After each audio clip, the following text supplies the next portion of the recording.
Hi everybody, 860 Cologne here, the Fragrance Voice with another video. This time, it's going to be an unboxing and first impressions of a fragrance that I didn't even know existed until today, called Euphoria Men Amber Gold. So I was at a Marshall's outside of my home area, and I was able to find this, and I had to make sure that it wasn't actually one that I already have, because the name was similar. That one, of course, is Euphoria Gold. The nose on this one is Laurent Laguernec.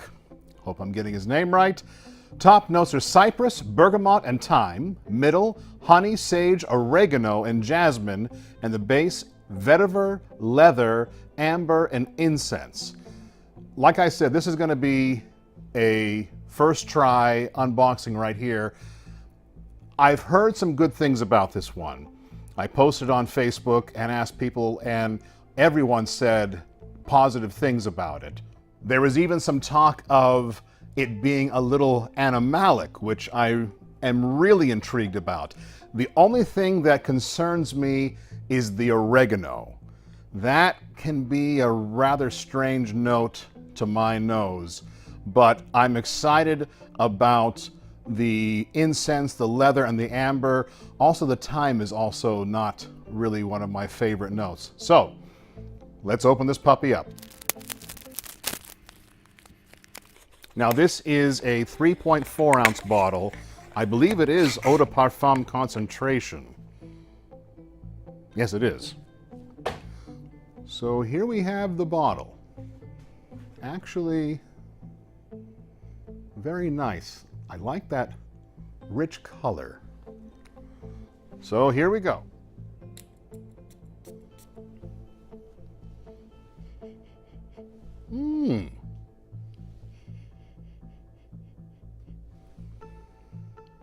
All right.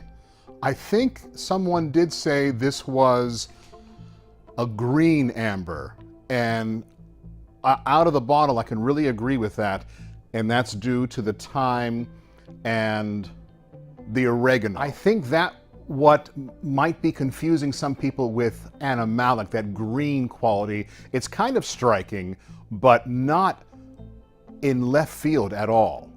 Maybe it just didn't do well. I believe this was a release in the Middle East, and that's why it's a little bit deeper than your normal designer fragrance. If someone told me this was a release from MFK or even a Killian, I would totally buy that. This actually has a really distinct and different opening than most of the designers out there. So I could definitely see this being called a niche fragrance. It smells well blended, and with these notes, they are kind of all over the place for designer fragrances, but they really don't offend my nose at all. So on Fragrantica, they call this one an aromatic, woody, herbal, fresh, spicy. Animalic is in there.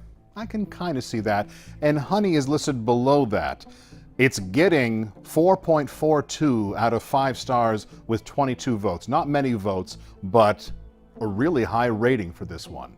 The main note a lot of people are sensing is the honey. I don't really get that as the main one. I'm getting more of an amber mixed with the green. When I think of very honey-based fragrance, I'm thinking of something like Sevilla à l'Aube from L'Artisan or Hiram Green Slow Dive.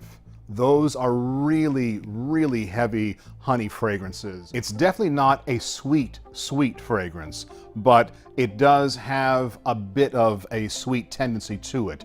But the leather, the amber, and the incense in the background helps to mellow out that sweetness to my nose. Longevity, I don't know about personally, but the people on Fragrantica say it's very long lasting, and it gets decent marks on sillage. On Fragrantica, they have that section of what this fragrance reminds me of. A few people have it reminding them of Bentley for Men Intense and Gucci Pour Homme 1. I really don't see that. Those are much more on the incense and woody side of things. They also say it reminds them of Tom Ford Amber Absolute. I'm not as familiar with that one as I should be, but I can see that similarity because this kind of does smell like something along the Tom Ford line. Again, not a designer fragrance hardly, but in the niche side of things. So I'm going to keep on wearing this. I think this actually will be one that I reach for, especially in this colder weather. This is probably going to be more for the older crowd and not really for the ones who just stick to the crisp, clean, fresh fragrances. In the 20 minutes I've had this on my skin, it's already dying down quite a bit. It's not projecting too much, but like I said, on Fragrantica, they said the longevity was pretty good. So that might be a good thing for people that don't want their fragrance to be pushing out and offending other people.